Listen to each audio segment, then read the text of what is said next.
उदगीरमध्ये घरातील गुटखा कारमध्ये भरताना पोलिसांनी छापा टाकून पकडला। 1,25,365 रुपयांचा गुटखा व 5 लाखांची कार जप्त। उदगीर शहर पोलीस ठाण्यात एकाविरुद्ध गुन्हा दाखल। उदगीर शहरातील नवी आबादी नागुरे मंगल कार्यालयाजवळ महाराष्ट्र राज्यात विक्रीसाठी प्रतिबंधित असलेला विमल नावाचा गुटखा एका घरातून कारमध्ये भरताना पोलिसांनी छापा टाकून पकडला आहे। 1,25,365 रुपयांचा गुटखा कारमध्ये भरताना मिळून आला। या प्रकरणी 8 डिसेंबर रोज रविवारी 3:15 वाजेच्या सुमारास उदगीर शहर पोलीस ठाण्यात एकाविरुद्ध गुन्हा दाखल करण्यात आला आहे।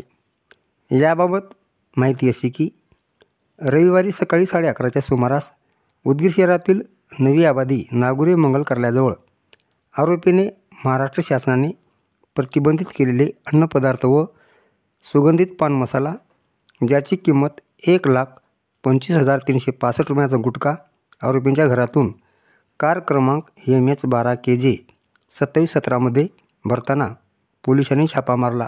या छाप्यात गुटख्यासह 6,25,365 रुपयांचा मुद्देमाल पोलिसांनी जप्त केला आहे।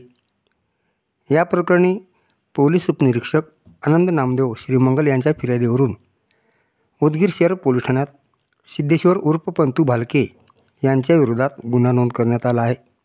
अधिक तपास पोलीस उपनिरीक्षक पाटील हे करीत आहेत।